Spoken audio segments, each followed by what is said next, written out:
I would like to welcome you at this breakout session C. As you know, we had a little bit of, scheduling, not scheduling problem, but even though we are starting a bit late, we will have to finish on time. So I will start, even though some of the participants are still in the corridors on the coffee break. Hopefully they will join us and will not miss the most important panel on migration or the situation in the Mediterranean. My name is Radko Hokovsky. I'm director of the European Value Think Tank, one of the proud co-organizers of this Prague European Summit.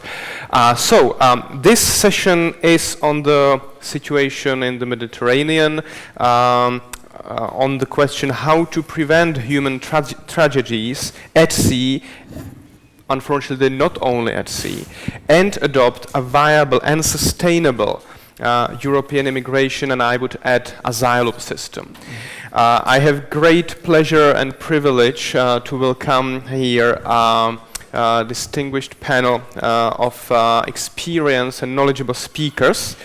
On my left is Eduard who is Senior Research Fellow and also Research Coordinator at Barcelona Center for International Affairs. We have among us Pallister-Wilkins, Assistant Professor at the Department of Political Science at the University of Amsterdam. Welcome. And also I'm happy to welcome here Benjamin Tallis, who is a researcher and coordinator of the Center for European Security at the Institute of International Relations in Prague, which is another co-organizer of this conference. I should also add that we provided policy papers for each of the breakout sessions, so you can find in your folder the policy paper prepared by the Institute of International Relations and co-authored by Benjamin specifically on this issue. I suggest that we will take it as interactively as possible so that we can have really interesting exchange, not only at the panel but also with you in the audience. As you already realized, even though migration was not to be the main topic of the whole conference, but it became one, even though Vice President Timmermans had his speech prepared on the institutional aspects. He basically talked all the time in his speech about the migration challenges we are facing now. So maybe we can reflect on that, but we also have opportunity to reflect on the summit in Valletta and so on. So I mean, there is many issues we could discuss. So we should maybe focus on the most important or pressing. If I may, I would start with question directed to Polly concerning the humanitarian aspect of the crisis, because there are many aspects. The humanitarian one is certainly one of the most important. At the moment on the Balkan road, there are actually tens of thousands, if not hundreds of thousands people crossing, and very dramatic humanitarian situation. How would you suggest this situation on the Balkan road should be fixed right now? So I'm the expert on humanitarianism, and I've been working on this actually for a long time, humanitarianism in border settings, and now my work has become terribly important because of the crisis.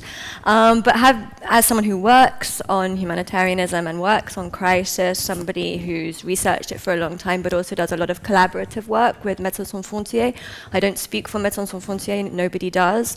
The organization speaks for itself, but I will elaborate a little bit on my work work with them in a lot of the answers that I give.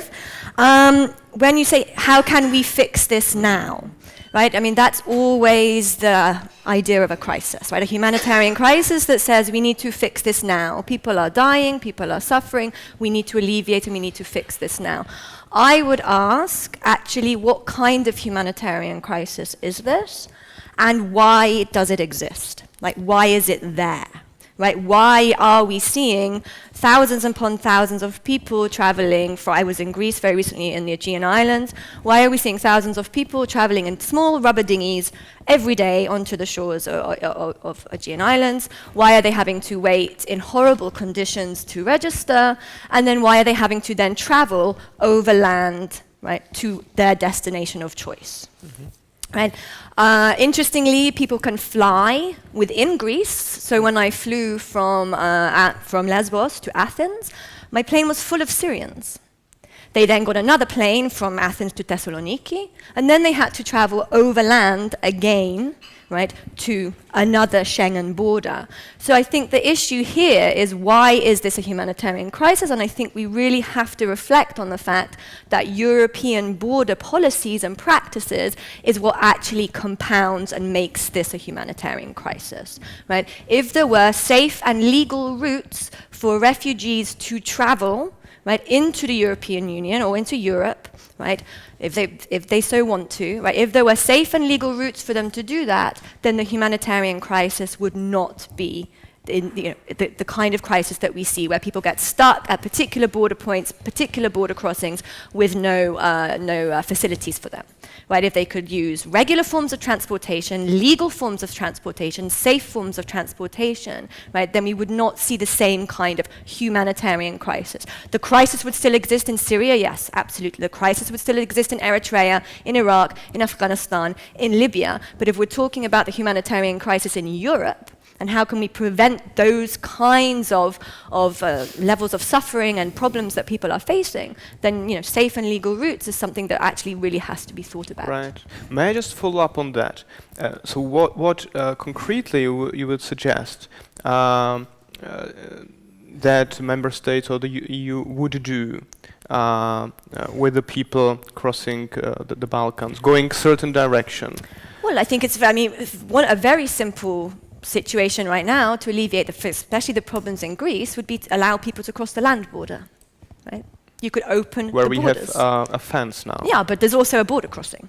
Right. I mean, I've crossed it multiple times, and I go to the duty-free shop. Yeah. I can do that because I'm a European, right? And I have the ability and the capability to do that. But if we're serious about addressing the deaths we're seeing at the borders at sea, but also there will be deaths on the land borders as well as winter comes, then I think we have to sort of fundamentally think about, how do we provide safe and legal routes? How is it that I can fly all over the world safely, legally, right? But these people coming from conflict areas cannot do that. And that's because of European border policies that make safe and legal travel for the vast majority of people incredibly difficult. And of course that fuels the smuggling economy, it fuels the smuggling network. But it's absolutely created the market for smuggling, right? Organized criminals love the European border regime because it gives them an absolute, free rein to do and profit how they like and how they will. And this is I think we fundamentally have to think about that.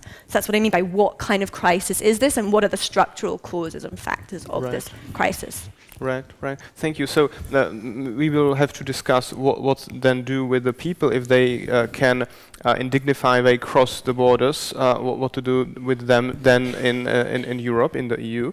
But before getting there, I would like to ask Benjamin. I'm sure you would like to follow up on that as well. But maybe to put it more in perspective of the responsibilities of the member states.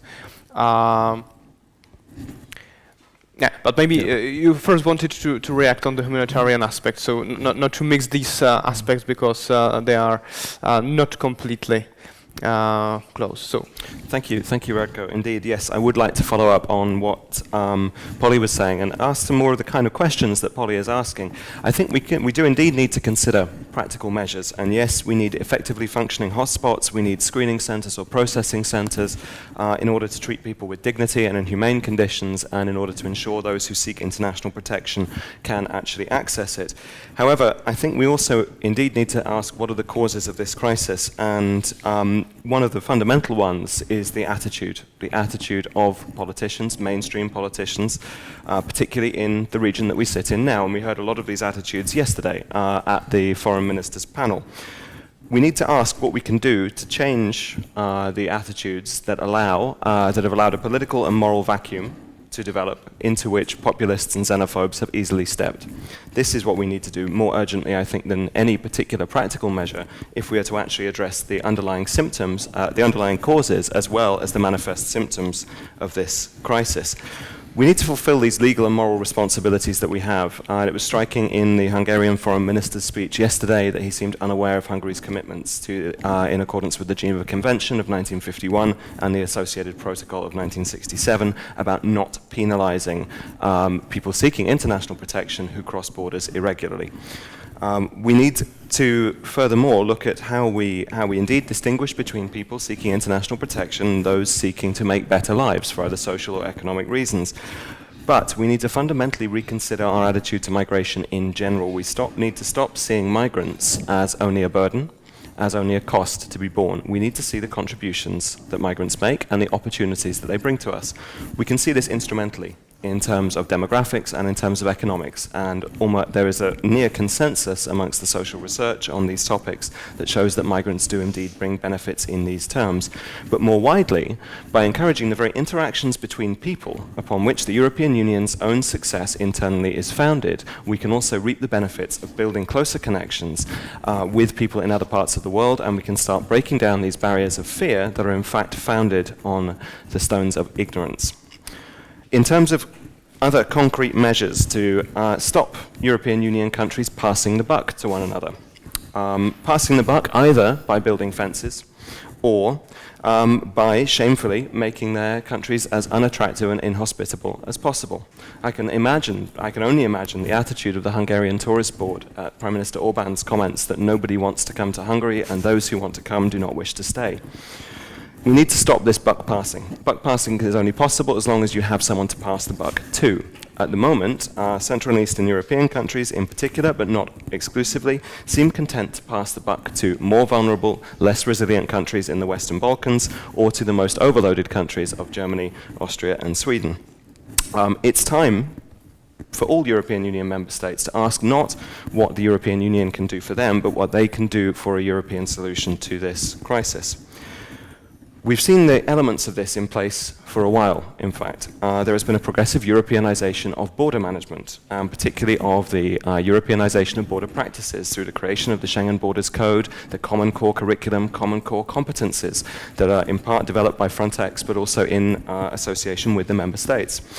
However, we've seen far less Europeanization of migration policy, and as any border guard will tell you, border policing is no solution to a migration problem, nor is it a way of actually reaping the benefits that migration can actually bring. So we need to think, and this is covered in more detail in the policy paper, about how we can actually Europeanize aspects of our migration policy more widely. The potential creation of a European asylum service to ensure that countries do actually live up to their moral and legal responsibilities to provide international protection. The creation of a European migration code. But also we should perhaps think about creating a European mobility ombudsman, who ensures that decisions about borders, decisions about migration, take account of the benefits that migrants bring, as well as the costs they impose.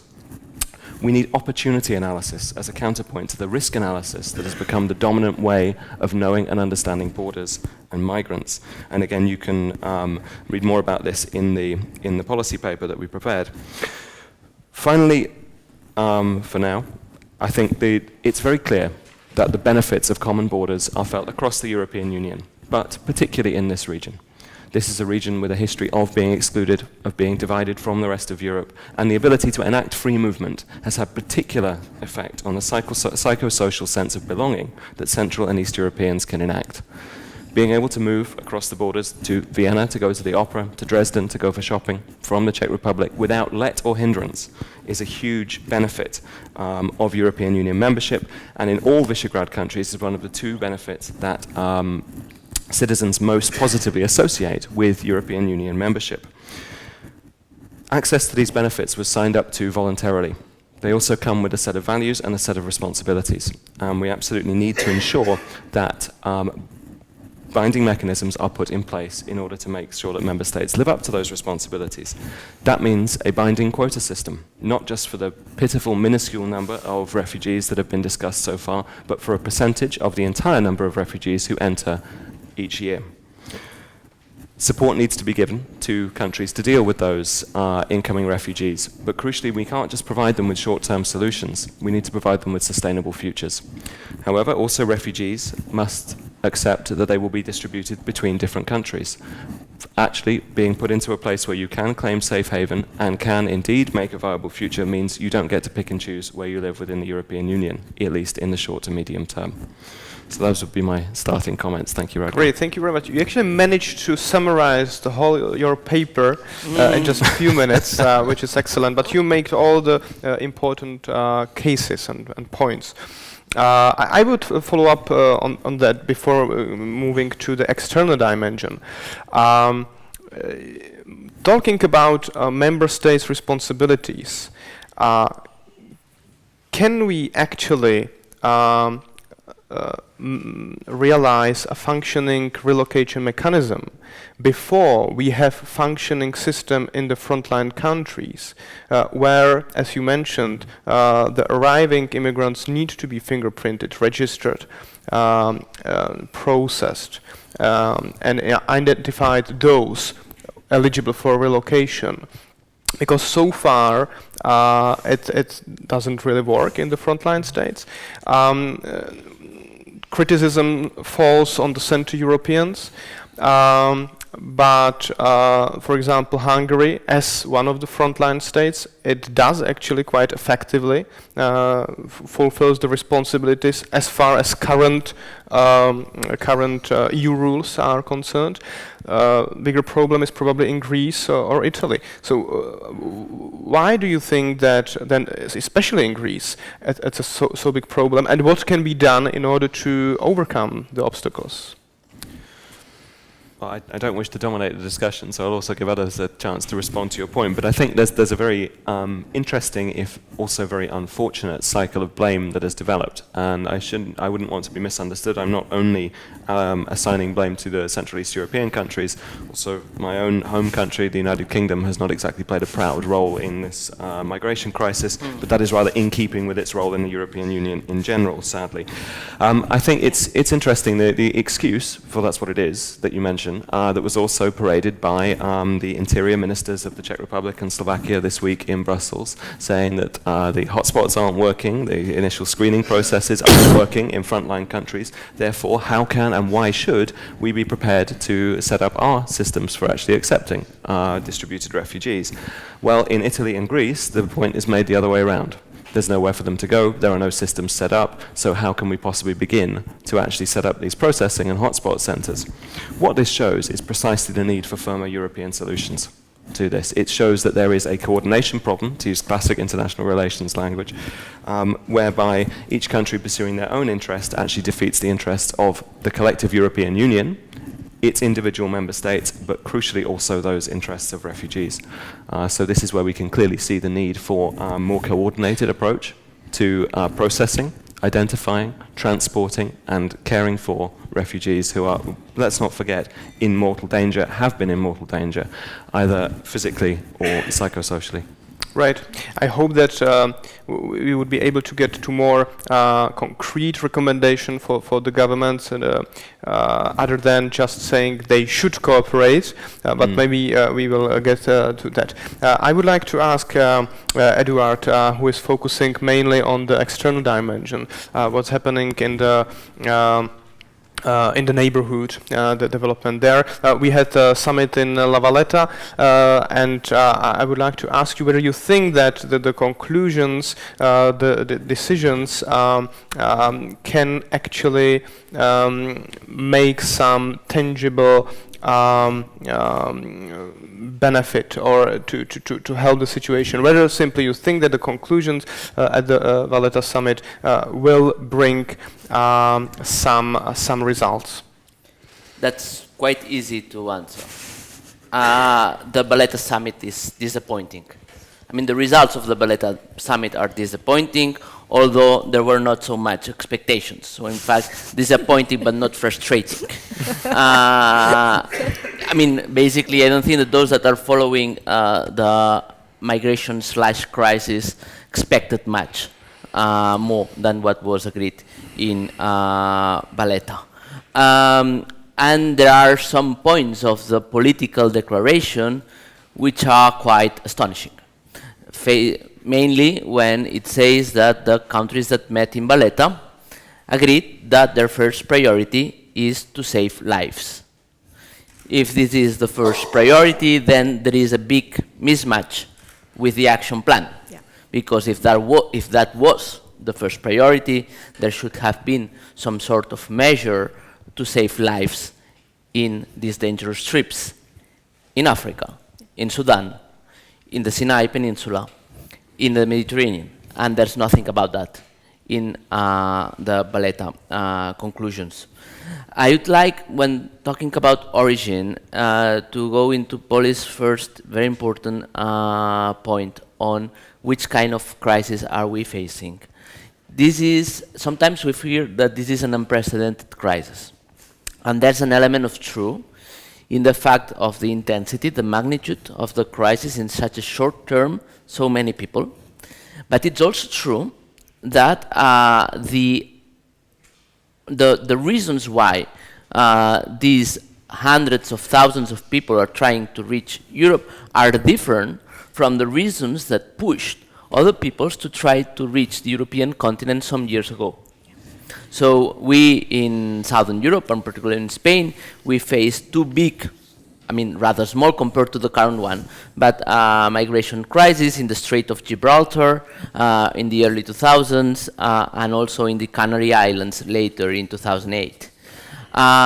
People coming to Spain at that point, they were at the beginning, they were mainly from Morocco in the Strait of Gibraltar. In the Canary Islands, it was people mainly from West Africa. If you look at the statistics, because numbers are powerful, where are these people coming from? Now, this year, 2015, 52% of those arriving irregularly by sea or by land to Europe are from Syria.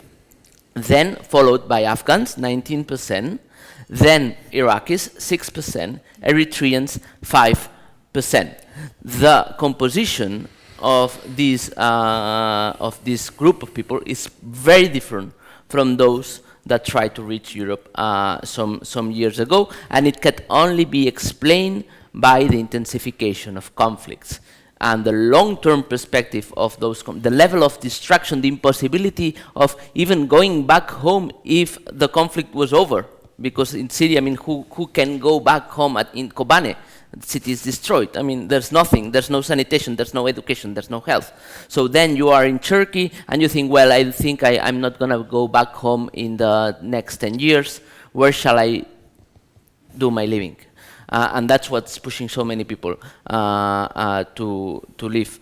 Then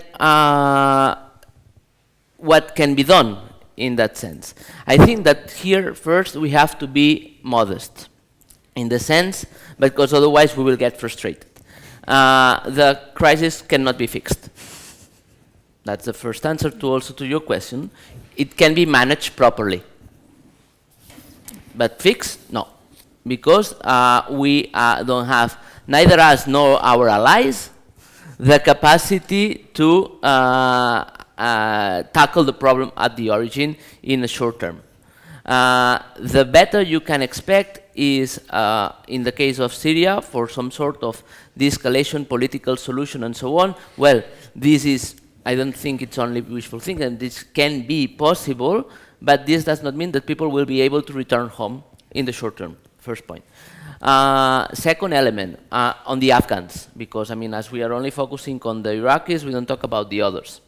I mean, something wrong is going on in Afghanistan, that's clear, but it's not only in Afghanistan, also in the two neighbors, in Pakistan and Iran. Many of the Afghans coming to Europe are second phase refugees. They had been refugees in Iran and in Pakistan, and the two countries are hardening the policies on them.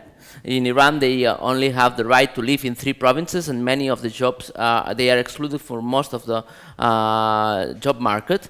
In Pakistan, they are not renewing the cards, so they are basically pushed to Afghanistan, a country they've left, some of them, 20 years ago. They have nothing that links them there, so put in that situation, they decide to come to you.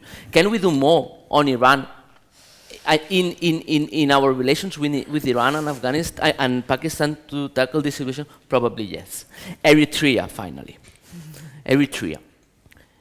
I know we are in a medium-sized country, the Czech Republic, 10 million and a half, isn't it? That's right. Eritrea, it's only 6 million people. 4,000 kilometers away from the European coast. As poor as most of its neighbors. Why is Eritrea so high on the statistics? Something really wrong is going on in Eritrea, and it seems that our policies, all of us, European, Americans, all on Eritrea, are also going in the wrong direction. And it may even go even wronger, because one of the elements, if you know that why Eritreans are trying to desperately leave the country, is because of all the abuses, particularly in the military service, the fact that leaving the country is a crime in itself. And basically luckily not all of the responses, but some of the proposals of response to the Eritrean crisis is to help Eritrea to protect its borders. Well, this may make the problem worse. So basically I would say we have to get ready to manage the crisis properly, and also be aware that we are not in command of the situation. Mm-hmm. Thank you very much for your answer. One of the issues that is part of the debate and also of the public debate and public perception is the numbers. How many people are actually coming, how many more will come, and how many potentially we can expect in the coming years to have interest or need or necessity to travel to a safe place such as Europe.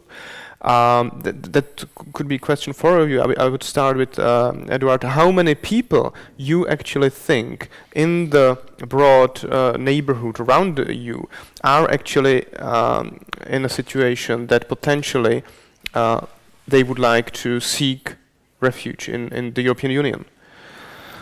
Well, certainly, I mean, also the easiest question is we don't know. But here, and because everything will depend also on the dynamics of the different conflicts I've mentioned, and particularly Syria, taking into account that this is the largest country of emission of refugees. Basically, in any case, then as we're talking about numbers, it's important to put the numbers in perspective. So nowadays, Europe is hosting 10% of the Syrian refugees abroad. It's true that it was only 2% last year, so there has been a dramatic increase. And we cannot know if the same intensification will continue. Then if the same intensification continues, probably we will have to be ready in the next year to host perhaps 1 million people, additional 1 million people. But even in that case, what does this represent for Europe in comparison to what is represent for other countries? I mean, Turkey alone is hosting 2 million people, Lebanon 1 million, and the population of Lebanon is 5 million people. We were discussing on schooling, but I'm counting the refugees already and the Palestinians, so not the citizens, but the inhabitants, the human beings in the Lebanese borders. In Lebanon, schools are being opened in the afternoon, basically to provide some sort of schooling to kids. And this is a country that has much less resources than we do. So basically, I think that when we put this in comparison, or we look at how Chad, one of the poorest countries in the world, is having to cope with the increase of refugees in the lake area from Nigeria, and they do because they have no other option. It seems that we are somehow really revealing our weaknesses and our incapacities as a political unit and as a society. Even, and it won't happen, if all Syrians were to come all Syrian refugees were to come to Europe, that would only represent less than 1% of the European population. And this will not happen, certainly.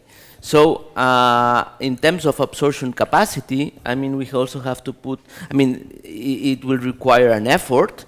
I think this may create opportunities in the long term, but I mean, this is in any case an investment, and we have to be ready to take the burden.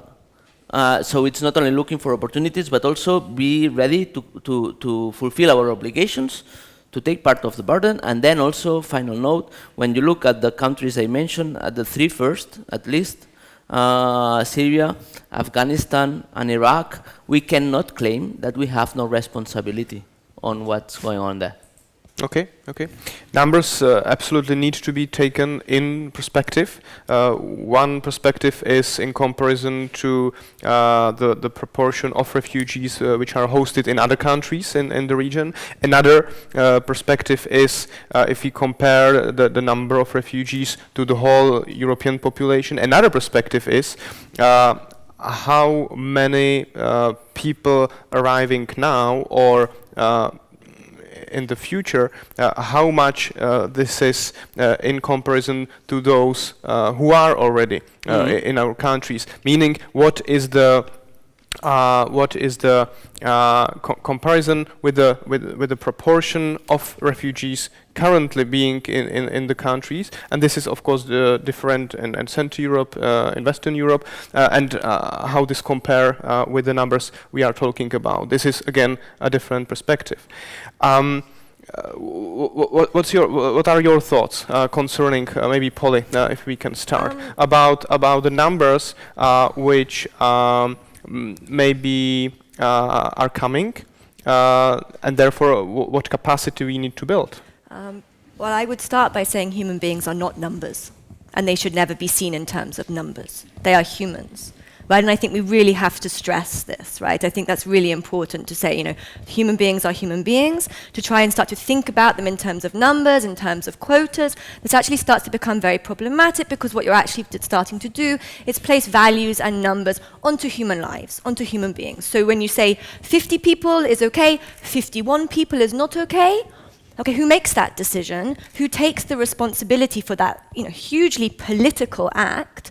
And also, what happens if you're the 51st person? Does that suddenly mean that actually you're not entitled to universal protection? Right? This is supposed these ideals, these things that we have inscribed in our laws are universal, right? So to talk and then in terms of numbers categorically contradicts that kind of idea of a kind of universal right to protection, a universal right to seek asylum, to claim refugee status somewhere else. But what I wanted to do, I wanted to actually follow on from some things that Eduardo was saying. And I think we also have to, and he didn't talk about this, maybe he was leaving the floor open. I also want to talk about Libya, right? So we've forgotten about Libya. And this is another area where I think Europe has to take some responsibility. Not to say that everything was nice and hunky-dory under Gaddafi, it wasn't. And the European Union, and especially Italy, got up to some particularly egregious practices in terms of human rights, in terms of paying effectively Libyan security forces to keep migrants and keep refugees in Libya. But I think we have to think about Libya now in terms of why people people are leaving Libya. And it's literally, if you read a lot of the testimonies from refugees, from Eritreans, from Nigerians who have been rescued this year in the Mediterranean, Médecins Sans Frontières has collected a lot of these testimonies.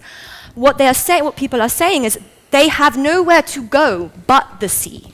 They cannot turn around and go back. Libya is so lawless. It's a completely insecure place. And I think what this actually speaks to is the fact that we have to understand the insecurities that people are coming from, even in these third countries, and to recognize that these third countries are not safe, and to fundamentally kind of stand behind this idea that people should not be returned to unsafe third countries. And I think that's why the Valletta Summit, the action plan and the political statement, were so, in some ways, unsatisfying, because it started with this great European commitment to protection and fundamental values and a kind of universal humanism, but at the same time completely contradicted that in terms of what types of policies and practices it would enact. And basically it was sort of more of the same. The stuff that we've been doing for 20 years that doesn't work. Right? I mean, preventive protection in camps, elsewhere, outside of European borders, doesn't work. People eventually are not going to sit in a camp and wait for 10, 20 years to see whether or not they might have the right to a kind of a free life like other people have. They will go and seek it, right? Whether you put barriers in their way or not. And importantly, one has to really understand that the barriers that you put in people's way, you may think will stop them, it won't. All it does is it makes it riskier and riskier and riskier for those people who are on the move and traveling. Okay. I just would like to add that I'm not sure whether it doesn't make sense to speak about values and numbers and principles and numbers in the same context. I think it's necessary, because in order to implement those values and principles, we need to count, for example, how many people need a bed. So in order to prepare capacities in European countries, we need to have an idea how many people are coming. So I would again ask, how many people you think are on the horizon? Well, I have to say I agree with you, Radko, on that. I think we do need to talk about numbers, but in order for exactly the kind of planning that you talk about. But we shouldn't reduce people to numbers. This is an important distinction, which I think is the distinction that Polly was actually getting to. It's not about not talking about numbers, so this isn't any kind of unrealistic, naive or idealistic approach. It's about not reducing them to that, and it's about where there is a universal responsibility, upholding it. However, there is also, crucially, talking about numbers, indeed, in terms of giving people social security numbers, giving people numbers in education systems, in residence and labour bureaucracies, in order to try and facilitate the kind of free lives, dignified lives that we would hope to provide in exactly the long term. Reducing numbers, as is often done in border studies and in border professionals' work, to threat pictures is also not helpful. It's a very common situation to see from Frontex, amongst other organizations, an organization which I have a lot of respect for, I have to say, in many ways, but to present a map of the Schengen zone with outside the full population of each neighboring country presented, and a series of arrows entering in. This only serves to create our neighboring populations as potential threats. This is the threat picture that is created, and as someone, a very senior official at Frontex has actually said to me, he said, we unfortunately create the idea that threat comes from outside and threat comes from those who are different. This is the situational picture, the very way we present these numbers conjures up. This is not helpful. As Eduard said, not everyone from these countries is going to move. But as Polly has also previously said, we cannot limit those we let in to those who manage to summon up the physical courage, the physical possibility to transcend and overcome the obstacles that are put in their way. We have to provide safe, legal, regular routes in, and crucially not only for those in need of international protection, but for those seeking better lives. We have to look at how we can actually provide legal ways in for those who are not eligible for international protection. And this was part of the question that was initially posed to us. So we need to look at working schemes. We need to look at seasonal working schemes. We need to look at green cards for people, for example, from Kosovo, from Ukraine, who may wish to come for 3 months and leave for 3 months. We need to understand that migration is not a one-off decision that happens and is never undone. Patterns of contemporary migration are often rhythmical. They have different rhythms according to the push factors and pull factors that are involved, but we have to understand this is a much more flexible and varied process than we often give credit for. So I think I will stop there to allow others to continue with the questions. I think Eduard wanted to step in. Short remark on this, which is, as you know, in the European response to the crisis, and when they talk about numbers and quotas, there are resettlements and relocation. The difference being that relocation is once a person has entered the European territory, having, he or she is invited to move to another country, but resettlement means bringing people directly from not really the war zones, but the first places where they have found refuge. And Prime Minister Cameron, even if I disagree with him on many issues, he had a point when he said that a more robust resettlement policy may avoid people risking their lives to cross the sea, the desert, and to get into Europe. So basically, in that sense, I think that a more ambitious policy in terms of relocation, in terms of resettlement, is needed. We are focusing too much on relocation and too little on resettlement. And there is also the people in more need that will need to be taken, not only. I mean, you can look also at other elements. But then probably all this talk about, the medium class, workers speaking English, that will be very positive for us. Well, it won't be exactly the same, because probably what we will need to take is a single mother with a child which needs a medical treatment that cannot be given in Dabab or in Zaatari.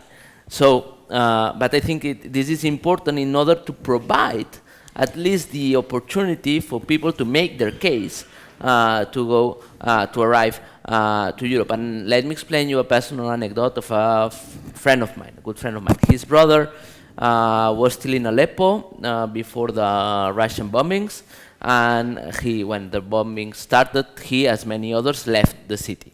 In fact, one of the new waves coming are those that are leaving the north because of the Russian bombings, but that's a different story. He went to Beirut. He went to an embassy of a member state, where he asked, what can I do? And then he said, well, you should go to, said by a person from the embassy, you should go to Turkey, take the boat. Once you are in Greece, come to our embassy, we'll help you because we know your brother. It means that even in that case, you don't have the legal means to provide a humanitarian visa.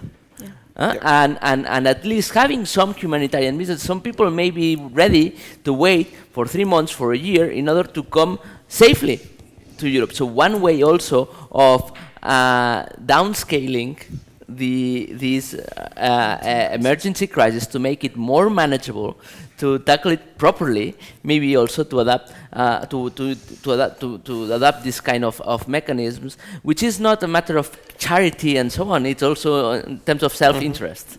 Right. No, thank you very much for raising this. On the yes, humanitarian but I will visa. just add one question to that, but you will be free to respond in whatever way. Just before we will open the discussion to our participants. So let's talk for a while about resettlement or some kind of externalization of the asylum possibilities for people outside you. Mm-hmm. Polly, please. On the humanitarian visa, I think it's very important to understand that the current large flows of people coming from Turkey right now are because they are thinking that the borders are going to shut, right? So that is why you have seen so many people in October and November, because people are literally thinking that if they don't come now, they see fence after fence after fence after fence being built, and they think it's now or never. So if you instituted a humanitarian visa policy, then I think you would see people being prepared to wait until they could travel more safely. In terms of externalization, preventive protection, as it's called in the humanitarian jargon, this doesn't work, right? Dadaab, is a perfect example of preventive protection.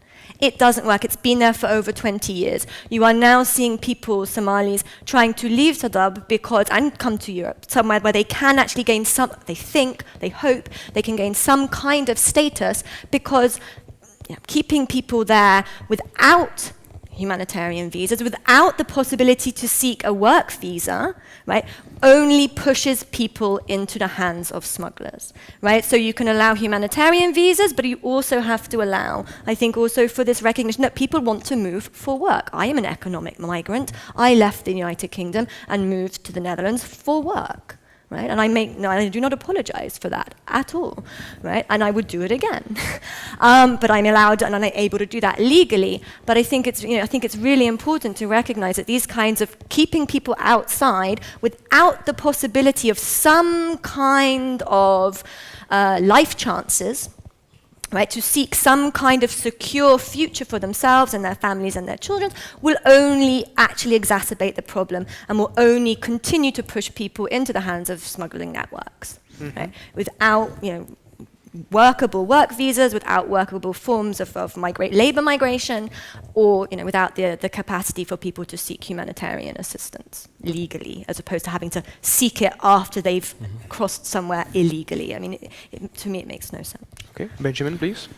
Yes, I think perhaps I would slightly diverge from Polly on this and say just because it hasn't worked doesn't mean it can't work in future. And this is when I would draw attention to two other numbers, the numbers 3 billion and the number 5. The number 3 billion is not the amount of refugees who may be seeking to come to Europe, despite the more wild claims that we may hear to the contrary. The number 5 is not the amount of refugees who have been resettled in Central Eastern Europe either, lest we also think to the contrary. The 3 billion euros in aid that is promised to Turkey, plus the 5 chapters of European Union negotiations that are promised or are thought to be opening up, and indeed also the visa liberalisation package. What we see here are the bones of a way to actually make preventive protection potentially work through exercising greater influence through a wider and more comprehensive approach to foreign policy with our immediate neighbours. Recent reports from the camps in Turkey, close to Gaziantep and Kilis, close to the Syrian border, show that indeed conditions are relatively good. The UN reports very good conditions, well-administered camps, but with significant problems. Problems being to do with work, exactly like this. Problems of the only supermarkets in the camps being run by cronies of Eduard and charging double the prices that you would charge for food outside. There are all sorts of inequities that prevent people from seeing the sustainable futures that they need.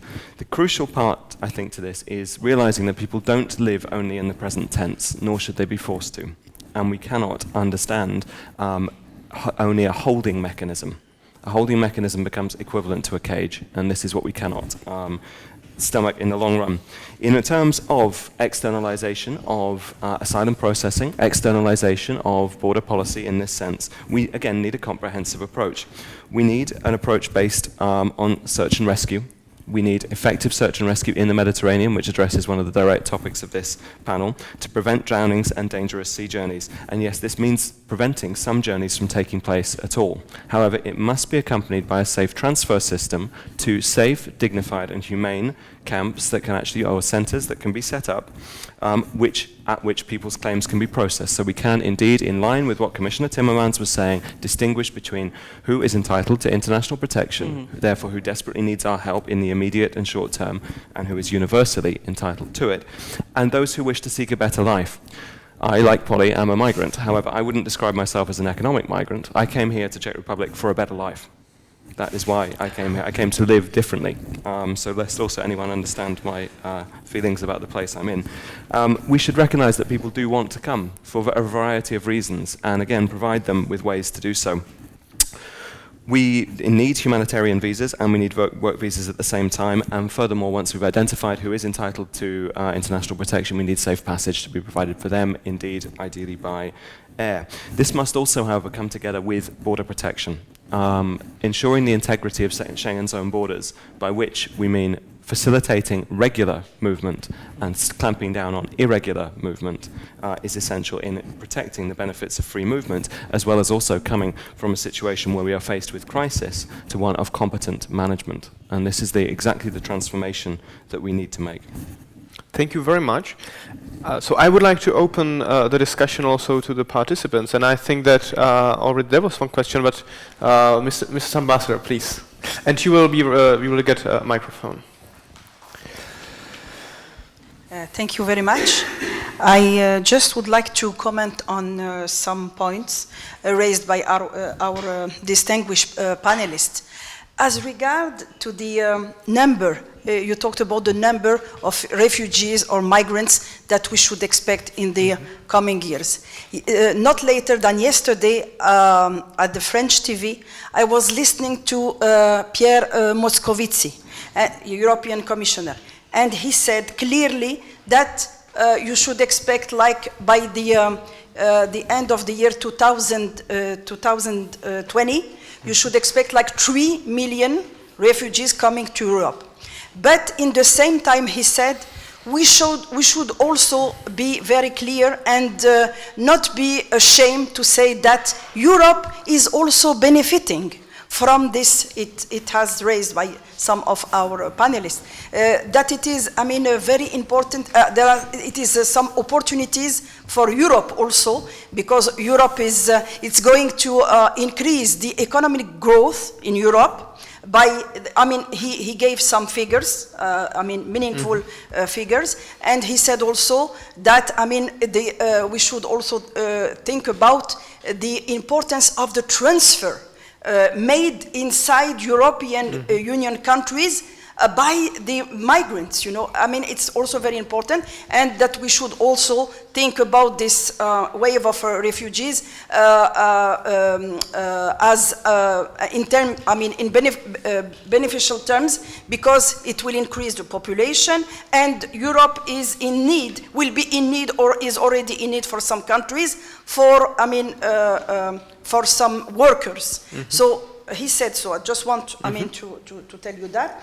As regard the Valletta Summit about migration, Morocco is participating there, and you mentioned also Morocco. I want to just to let you know about our experience in Morocco. Morocco used to be a country of transit for migrants. I think it's still, but in a very, very low proportion, that now migrants are coming to Morocco, because we, for the very good reason that we adopted, now we have migratory policy in Morocco, and we started to give permit residence to many sub-Saharan migrants coming from sub-Saharan countries, and also to Syrians. We have like 2,000 Syrians now in Morocco, and they have legal permit to stay in Morocco, even to work, even to benefit from education and many other services. Same for sub-Saharan migrants coming from African countries. And why we did so? Because, as we stated in Valletta, our stand on the migration policy has always been the same. We said that, of course, it should not be seen only from the security aspect. It should be globally. It is a shared responsibility for the whole world, not only, for some parts of the world. And that's why we were always advocating, of course, we should control, we should regulate, we should do this kind of thing, but we should at the same time also be, express solidarity, and also think about development, socio-economic development, you know. So, and that's why we were all, it is our position. We should, of course, one of the causes of this migration is, of course, the development. And we were always advocating for that. Another thing is that, regarding the, I want to, yes, one of the points that was also raised in Valletta by some African leaders was that now Europe has to deal with a very critical point. They have to give money for humanitarian aid, and also they have to give money for development. So, where are they going to find this money? And some African leaders were really disappointed at the Valletta summit because of that, because they said, you pledged that you are going to give, this amount of money. You didn't do that, and now for humanitarian aid. And now, where are you going to find this money for development? You know, and also they were advocating for some more open visa policy from Europe towards these countries. Thank you very much. Thank you very much for your comments. I think that we can collect more questions and comments. I think the gentleman from Financial Times, if I'm right. The Times. The Times. Much better newspaper. You don't want to read that trade newspaper.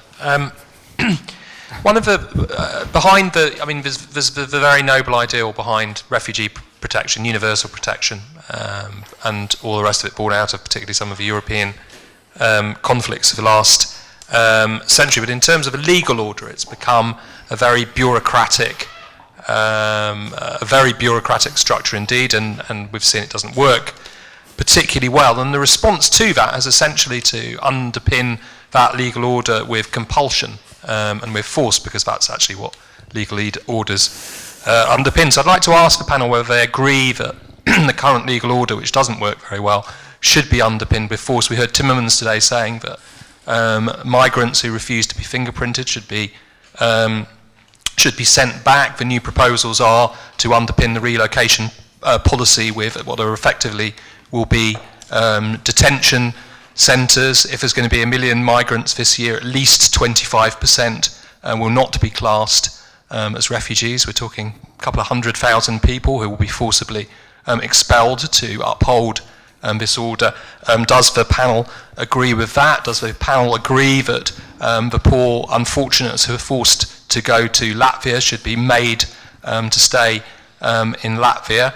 Should they be expelled from the European Union if they refuse to stay there? So really, does the panel accept that a legal order such as Dublin III, or the very hastily cobbled together and dysfunctional migrant quotas, should be upheld by compulsion and force? Mm-hmm. I think this is quite a substantial question, so maybe we will stick with that before moving forward. So what are your views on this? Benjamin, please. Yes, thanks, Bruno, for the question. I think indeed we do need greater legal order and greater compulsion. I think Commissioner Timmermans was right that we need to inject order into this system, and indeed an effective returns policy for those who don't qualify for international protection is part of that. The move to fingerprint, if that is the method that is chosen, should indeed be followed up as well. I think, however, we also crucially need compulsion mechanisms to actually make the sharing of refugees work, and again make countries unable to pass the buck. That may mean temporary suspension of Schengen rights. That may mean going as far as removing other benefits that countries gain from membership of the EU and membership of the Schengen zone, which, let us not forget, they signed up for voluntarily.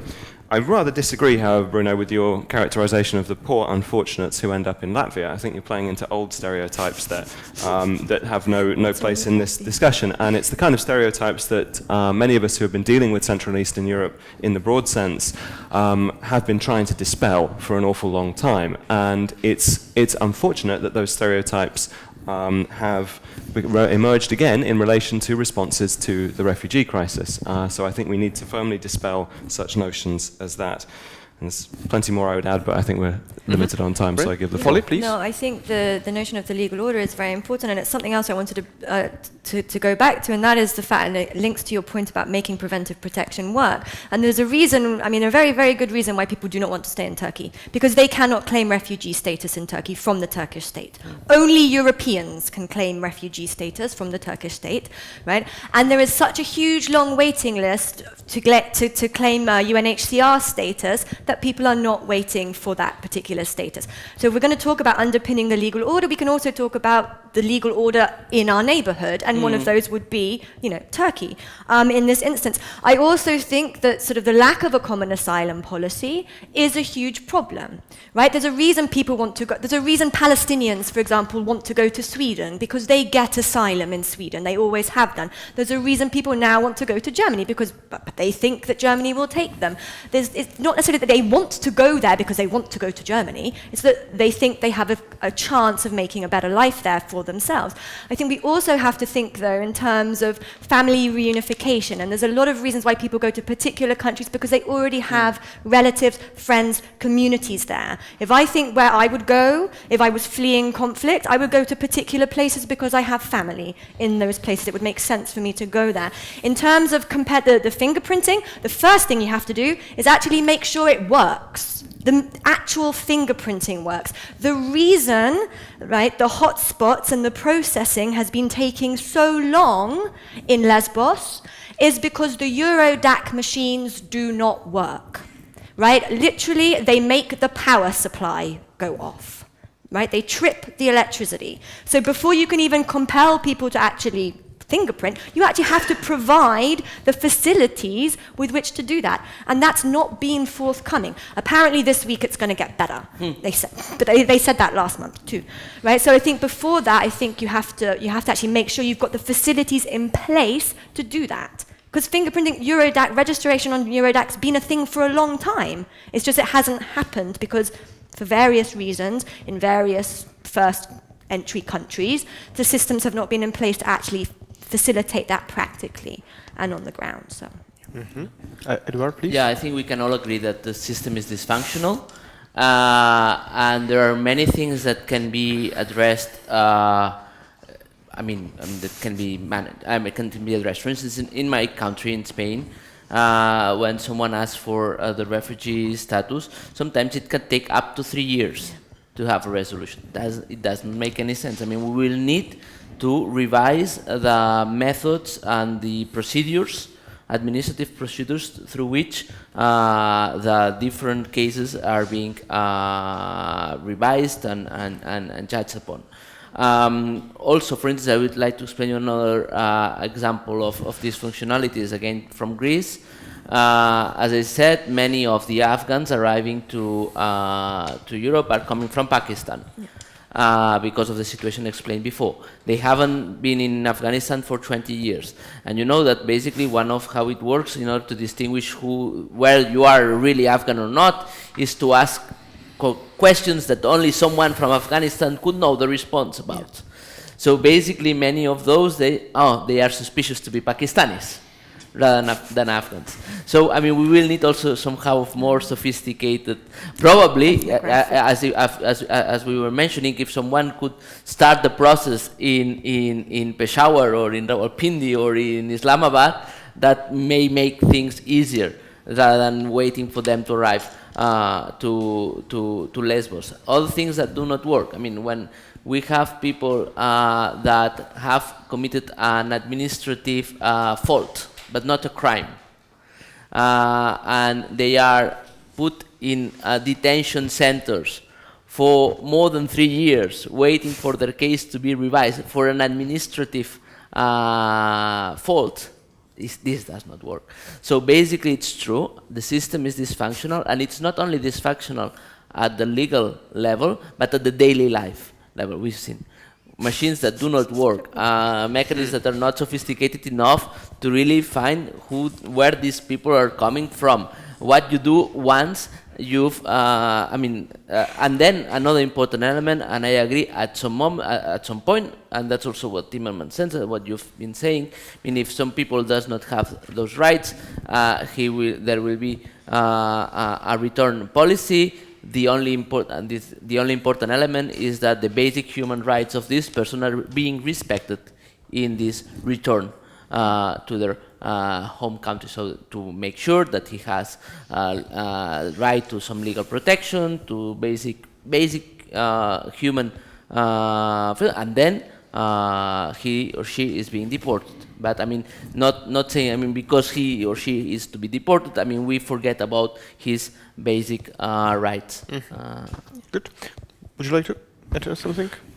please. Yeah, I think that we should try to collect some questions. So please, in the middle.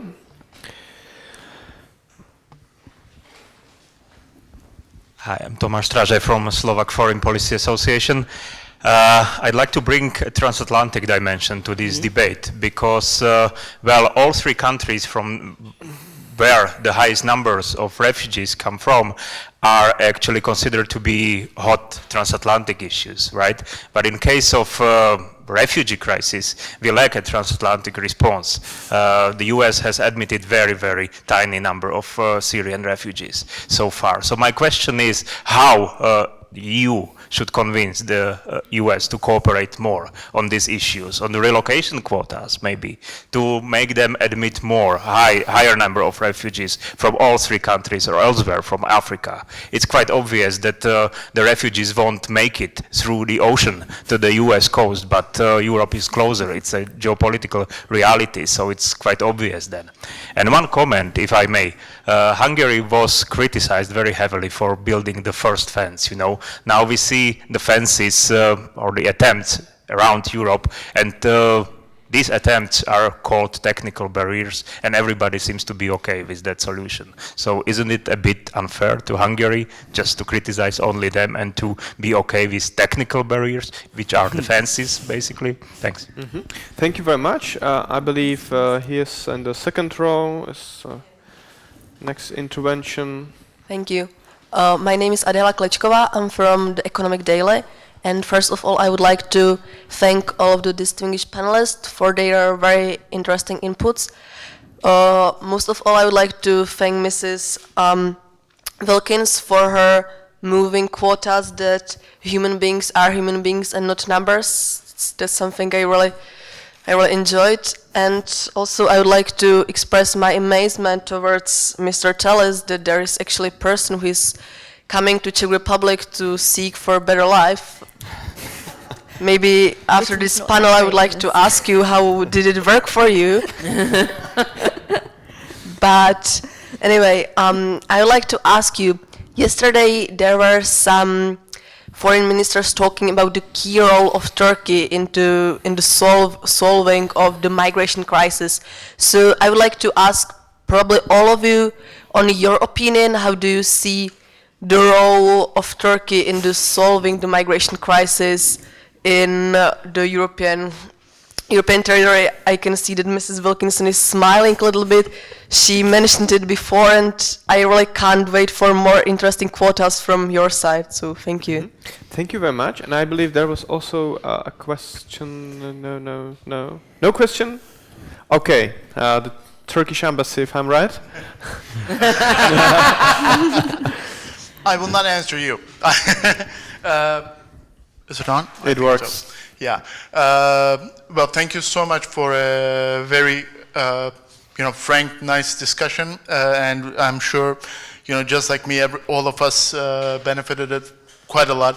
I just want to make one small remark and a question, which is in a different way.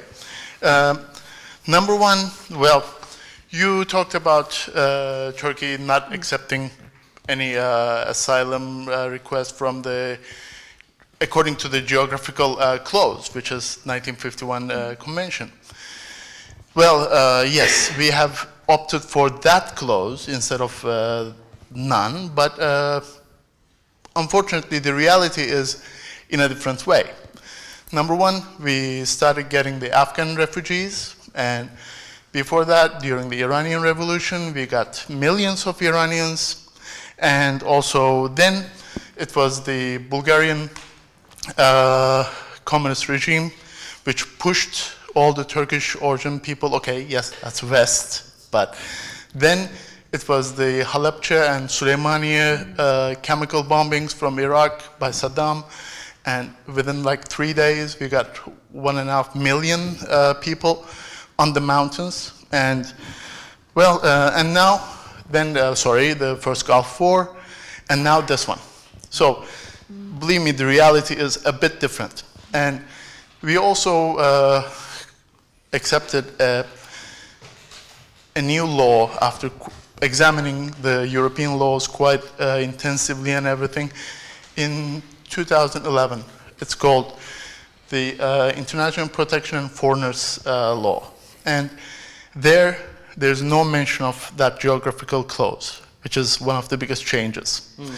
And other than that, I just want to say one thing about the camps that we are talking about. We have 10 provinces bordering Syria and Iraq, and we have, if I'm not mistaken, 24 was the last number, camps. We started setting them up in 2011, and in those numbers we were talking about there was hundreds, maybe thousands, that's it. It was just trickling. And then suddenly it started pouring, and then it became a flood, and we tried our best to accommodate as much as we can. And now we have 260,000, if I'm not mistaken, staying in the camps, and we have been spending them until now $8.5 billion US dollars or euros. I'm not exactly sure, but doesn't matter. It's not. So it's quite a large number, and we are talking about Turkey, not like one of the richest countries in the world. No, but we still try our best. And thanks to UNHCR, they are helping us run the camps and everything. So and this was particularly given its due that I'm talking about the admiration of the conditions by the European Union as well. But there's also when the numbers are so big, there's only a limit to what you can do. And this is what I would like to say about remark. And the question I would like to raise is, there are before I came here a year ago, and until then I was the head of migration department at the Ministry of Foreign Affairs. And there are so many NGOs or non-governmental organizations in their direction, like IOM, like ICMPD, like similar organizations, large, small, all around there. And what do you think their role would be in solving this? Should they be involved or not? Thank you. Thank you very much indeed. And because we really have to finish at 45, I would like to ask you to summarize your replies, your answers in your last interventions. We had at least 4 questions on the responsibility of the United States, the fences, role of Turkey, and role of NGOs. So who would like to start? Benjamin seems to be ready, please. I'll certainly have a go. Thank you very much for all the interesting and thought-provoking questions. Very quickly on moving here as a migrant, yes, I've been extremely satisfied with that, and you can read more about that in the previous issue of Reporter magazine, where I actually wrote a piece called A Migrant Story about my travels here to Czech Republic and the experience of living here, which anyone who has an interest in history, culture, the deep sense of Europeanness that is here, which I know for a fact includes Bruno Waterfield, so perhaps I was a little bit unfair to him before with the comment about stereotyping. It's a joy to walk through so much history and so many of the layers of history that also remind us consistently why the European Union is so important. It also reminds us consistently the costs of division, exclusion, and of building unnecessary barriers in Europe. And indeed, I think you're absolutely right to say the Hungarians have come in for unfair criticism. I would also say they haven't really helped themselves on this point, with the rhetoric coming from the government in particular on that. Any logic that involves the construction of new walls and new fences, often under the guise of those who claim to be protecting our European societies from the supposed threat, let me add, that migrants face, betrays not strength but nervousness, betrays the insecurity and the pessimism that Tomáš Sedláček, that Franz Timmermans, amongst others, have talked about at this conference. We shouldn't give in to this. We should have more confidence as Europeans, building exactly as Commissioner Timmermans said on the success of the 2004 enlargement, the success of overcoming those kind of stereotypes and prejudices that surrounded this region, of overcoming the historical conflicts that have left our continent in tatters too many times. We need to, yes, continue to invest in the resilience of our societal structures and indeed the performance of our values, for that is how we will best protect our interests. We can't give in to this hesitancy and nervousness. This is exactly the hesitancy and nervousness that has let us down in Ukraine and in our eastern neighbourhood, and has let down Ukrainians as well, those who have shown such a willingness to partake in what they very clearly understand to be a European project that provides a better life than the one that they have access to outside. Commissioner Timmermans mentioned Josef Roth, but I think we should also think about Stefan Zweig, and particularly the world of yesterday. His great lament for what was actually lost when the babies were thrown out with the bathwater of the Austro-Hungarian Empire and the Habsburg times. We should think to what would be the world of tomorrow's yesterday. What is it that we risk of throwing away in the contemporary period if we don't take this confidence and pride in what we can actually achieve as Europeans and make those things that haven't worked in the past work for us now. To do so, we definitely need a transatlantic link. The transatlantic link is indispensable for understanding our deep, broad, and indeed balanced sense of security. The way we can, I think, best convince our American partners, North American partners, both Canada and the United States of America, to partake in finding joint workable solutions to what is indeed a potentially, and I would say more likely to become global crisis in future years, is to set the example. Europe has done that with the creation of the European Union and showed how to transcend classic geopolitical thinking. We can do the same with this, using this refugee crisis and turning it into an opportunity to create Europe as a beacon for how to deal with these issues. If we don't do it ourselves, we can't ask others to join in. Equally indispensable, Turkey. Turkey has been a crucial part of Europe's past. I very much, for one, hope it will be a crucial part of Europe's future, but what we, I'm sure, can agree on is it is certainly a crucial part of Europe's present, not only in dealing with the refugee crisis, but dealing with issues that other panels are currently talking about, the threat of ISIS, etc., etc. However, in dealing with Turkey, we see the opportunities and also the challenges that are faced by competing values, by difference. But I think those who claim that Europe is selling out its values by doing deals with Turkey misunderstand how politics works and how we can actually make our responsibility to our own citizens, to refugees, and to the wider world count by engaging, by offering visa liberalization, by actually showing the benefits of what we have created in Europe. I think we make a compelling case. These are what Commissioner Chris Patton once referred to as our weapons of mass attraction. And we should better trade with those than any kind of weapons of mass destruction or a resort to a classic security-based mentality of that kind. I hope that's gone some way to answering some of the questions that you posed, and thank you all once again. Great, thank you very much. Polly, please. In terms of technical barriers, yes, I absolutely agree with that. As someone who's done quite a bit of work on walls and fences, the spectacularness of walls and fences, we tend to focus on the architectural barrier and not actually see that actually at the same time there are all of these technical barriers. And Hungary wasn't the first country. Spain has fences.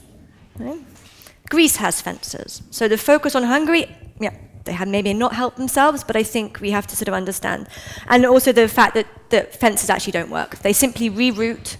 People either go round or in extreme cases go under. The US-Mexico border is full of tunnels, for example, in that kind of idea. So I think that, but I think focusing on the technical barriers is also very important. We lose sight of that because we get completely kind of sidetracked by the sort of spectacularness of a wall, of a fence, supposedly in a European Union without any now that celebrates the fall of the Berlin Wall. In terms of the transatlantic responsibility, I don't think it's just a transatlantic responsibility. I think actually this is, if we say that the right to seek protection is a universal right, I actually think it's a universal, it's a global responsibility. So I don't simply think it should just be America, even if they are in part responsible for what is going on, and Britain also, in these particular regions in Afghanistan and in Iraq. Will the US accept that responsibility? I'm not sure. But I think we have to, be very clear that this shouldn't, it shouldn't just fall to Europe, it shouldn't just fall to Turkey just because of an accident of geography. And I think we have to be very clear on that. So I think, the US, Canada, Australia, like China, Japan, other places also have responsibilities, have capacities to host and can be spaces and places of resettlement. In terms of Turkey, I think the limits to capacity are really crucial here. There does come a point in which it's very difficult, right? You have so many people, it does actually become problematic on a practical level, right? At the level of actually providing humanitarian assistance. That's very difficult and it's very costly. And I think that has to be recognized. And UNHCR is continually struggling for funds to provide, you know, relief in camps in Turkey, in Jordan, elsewhere. It's continually struggling for funds. I mean, and humanitarians themselves struggle to a large extent to provide relief, actually often in sort of middle income or developed countries. They're much better at doing it in places where they can literally go in and take over. Right? That's not the context in Turkey, and it's not the context in Europe.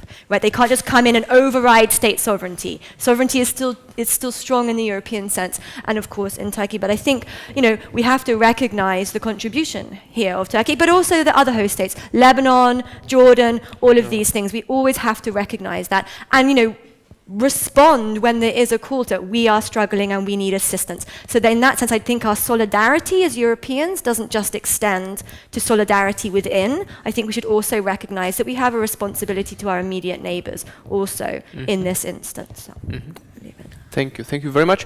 Eduard, please. Yeah, on the transatlantic dimension, I mean, certainly, as I said, we don't have the capacity to shape conflict dynamics in many of the scenarios we were discussing. Well, it seems that at least the US has a little bit more than we do, and probably, I mean, a strategic dialogue with the US on how to de-escalate conflicts makes sense.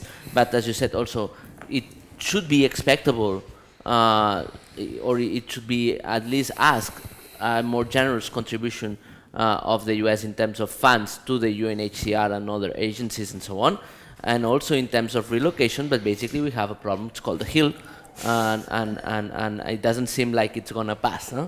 So even if the administration went into these sensible proposals, would have problems at home. Then also transatlantic relations, it's not only the US, there is also Canada, and at least hopefully it seems that Canada is changing somehow the policy in terms also of relocation. So on resettlement, sorry. So that's a positive element. Then on Turkey, I would say that is key. It's indispensable. Not in, again, and I will repeat myself, not in fixing the crisis, but in managing it properly. What can Turkey do more in cooperation with its European partners? I think that continue its open door policy. I mean, it wouldn't make sense now that because we don't want them, we ask Turkey to close the border for those that escaping Aleppo from the Russian bombings. No, so Turkey has to maintain its open door policy and have also more means to face this crisis. Probably Turkey could do more in fighting smuggling networks in West Turkey. It's a very it's a big business, but I mean probably it could do more, particularly as long as it endangers the lives of people. Turkey probably could do more, again with support on issues related to employment and housing. Yeah. Because meaning not that much that people being allowed to work, they are, but providing labor orientation, training, and so on, so that they can better adapt to the Turkish labor market, even in terms of housing. If I were a refugee in a camp, even if the conditions are much better than in any other neighboring countries, after 3 or 4 years, I want to escape that situation, because as a writer said once, refugees are normal people that are being pushed to a very abnormal life for reasons that they did not choose. So basically people want to recover normality, de-victimize themselves. Being in a camp surrounded by refugees is not the best way. I mean, it's better to live in a house, in an apartment, to be able to work, to be independent, to recreate your autonomy with your family, to bring your your kids to school and start a new life. So if we can help Turkey to provide this new life, and I've lived in Turkey, and I wouldn't mind moving to Turkey again. So for me, I would even be one of those that may come to Istanbul for a better life. So I mean, why not? I mean, in a sense, provided that you can have a job, that you can have a house, and I mean, Turkey is not the worst place in the world to live, I can assure you. And then Britain, on the other hand, readmission. It's true. I mean, we can do more in terms of readmission, precisely to meet what also Vice President Timmermans was saying. So we can conclude the readmission agreements, but let's be also clear that this will not affect the Syrians, because there is a principle of non-refoulement. So that will affect the Pakistanis arriving to Greece that have come through Turkey. So we will be fixing, if you want, perhaps 20% of the situation. But this is, I mean, if a Syrian comes to Europe and asks for international protection, he or she will deserve this international protection, even if we have a readmission agreement with the country where this person has come through before. And Commissioner Hahn has made it explicit, at least in an interview he published in El País, a Spanish journal, and I've talked also to other officials in the Commission dealing with this, and apparently even if the readmission agreement is signed, it will affect third country irregular migrants, but not asylum seekers. Right. Thank you very much. I hope that this panel sheds some light on different aspects of the migration situation we are dealing with. So hopefully we will be able to manage the crisis properly. I thank you for your active participation, and please join me thanking our distinguished panel. Thank you so much.